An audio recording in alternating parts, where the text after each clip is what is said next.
guys, welcome back to my YouTube channel. So இன்னைக்கு vlog எதை பற்றி அப்படின்னா பெங்கல் புயல் பற்றி தான்.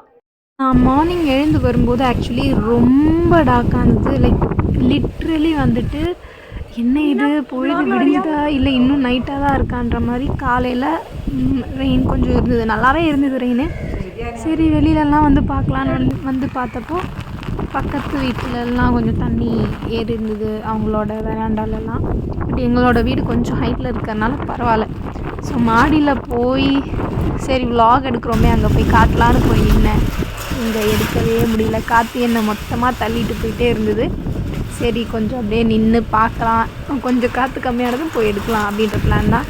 எங்கே காற்று கம்மியானதும் மழை வந்துச்சு. இதோ சரி ஓகே நனைஞ்சிடலாம், எப்படியோ நனைஞ்சே ஆகணும்னு சொல்லிட்டு போய் நின்று மழையை வந்து நனைஞ்சிட்டேன். அப்புறம் என்னது, நான் ஆக்சுவலி மழை நனைய வேணாம் அப்படின்ற ஒரு மைண்ட் செட்டில் தான் போனேன். பார்த்தா ஃபுல்லாகவே ஓரளவுக்கு ஃபுல்லாகவே நான் வந்து நினச்சிட்டேன். திருப்பி நம்ம டெஸ்ட் பண்ணி பார்க்கலான்னு சொல்லி கொடையை விரிச்சா கொடை ஒரு மாதிரி போயிடுச்சு. அப்புறம் எப்படியோ போய் பார்த்தாங்க, நின்று வீடியோ எடுக்கும்போது தான் தெரியுது என்ன அது கடல் மாதிரி காட்சியளிக்கின்றதே அப்படின்னு. பக்கத்து வீட்டில் இதோ பாருங்கள் இவ்வளோ தண்ணி வந்திருக்கு, கொஞ்சம் தான் வந்திருக்கு. பட் இனி மழை பெஞ்சிட்டே இருந்ததுன்னா வந்துடும். ஸோ இப்போதைக்கு காற்று மட்டும் நல்லா இருக்குது. அப்புறம் ஆஸ் யூஷுவல் மழை வந்தாலே டிவி நியூஸ். பொங்கல் இல்லைம்மா பெங்கல். ஸோ அப்படியே மழை அதிகமாகிட்டே இருந்தது, அதனால் வெளியில் போகல. நான் இன்னும் ஹேரை வந்துட்டு ட்ரை பண்ணாமல் அதை வச்சு சுற்றிட்டு இருந்தேன். எப்போ கோல்டு ஃபீவர் வரும்னு தெரியல. சரி நாம் அப்படியே பிளாக் டீ போட்டு குடிக்கலாம் அப்படின்ற பிளானில் கிச்சன் போய் அம்மாகிட்ட கேட்டேன். அம்மா சொன்னாங்க மனுஷங்க இப்போ லன்ச் டைமில் லன்ச் தான்ப்பா சாப்பிடுவாங்க, உனக்கு வேணால் நீயே போட்டுக்கோ அப்படின்ட்டாங்க. சரி நானே போட்டுக்கிறேன்னு சொல்லிவிட்டு பிளாக் டீ போட்டேன். யூஸ்வலி நான் வந்து டீ காஃபி எதுவுமே குடிக்க மாட்டேன்.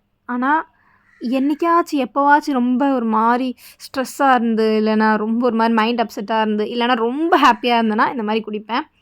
ஸோ அதுவும் நான் நிறைய குவான்டிட்டி குடிக்க மாட்டேன், கொஞ்சோண்டு ஒரு 1/2 கப்பு கூட இருக்காது, அந்த அளவுக்கு தான் குடிப்பேன். எங்கள் அம்மா என்ன ரோட்டில் தண்ணி வந்துடுச்சான்னு எட்டி பார்த்துட்டே இருந்தாங்க. நான் பக்கத்து வீட்டில் வந்துடுச்சுல. ஸோ எங்கள் வீட்டில் வந்துட்டு இப்போது சிமெண்ட் ரோடு போட்டனால இன்னும் தண்ணி வராமல் இருக்குது. பட் மழை பெய்துகிட்டே இருந்தால் வந்துடும். ஸோ எங்கள் அப்பா புயல் வருதுன்னு சொல்லிட்டு எல்லாம் வாங்கி வச்சாங்க ஸ்நாக்ஸ்லாம். அது எங்களுக்கு இருக்கும்னு பார்த்தா எங்கள் அப்பாவே சாப்பிட்டு முடிச்சிட்டாரு. சரி அப்படியே நம்ம இயற்கையை ரசிச்சுட்டே டீ குடிக்கலான்னு வெளியில் போய் நின்னா இயற்கை எங்கே ரசிக்க முடியுது, காற்று வந்து தள்ளிட்டு போகுது. அப்புறம்தான் நோட் பண்ணேன், எங்களோட இந்த லைட் இருக்கும்ல பில்லர் லைட்ஸ், அதெல்லாம் வந்து செடி நல்லா அப்படி இப்படி காற்றுல ஆடி கீழே விழுந்து கிடக்குது. அப்புறம் நல்லா காற்றாயிடுச்சு. நான் வெளியில் போய் என் ஃபோன் ஃபுல்லாக நான் வந்து தண்ணியில் இதாக்கி உள்ளே வந்துட்டேன். அப்புறம் தான் நியூஸில் டிலே ஆகுது, அப்புறம் ரெட் அலர்ட்டுன்றாங்க, அப்புறம் நிறைய இடத்துல ஃப்ளட் ஆகுதுன்றாங்க. ஸோ இதுக்கு மேலே வீடியோ கண்டினியூ பண்ண வேணான்னு தோணிச்சு, ஏன்னா ரேஞ்சும் இருக்காது. ஸோ இதோட இந்த வீடியோ அவ்வளோதான், பாய். சொல்ல மறந்துட்டேன், எல்லோரும் வீட்டிலேயே சேஃபாக இருங்க. எமர்ஜென்சி சுச்சுவேஷனாக மட்டும் வெளியில் வாங்க, ஏன்னா இப்போவே நியூஸில் நிறைய ஆக்சிடெண்ட்ஸ்லாம் சொல்கிறாங்க. ஸோ எல்லோரும் வீட்டிலையே சேஃபாக இருங்க. அதே மாதிரி பெட்ஸையும் கொஞ்சம் கேர் பண்ணிக்கோங்க.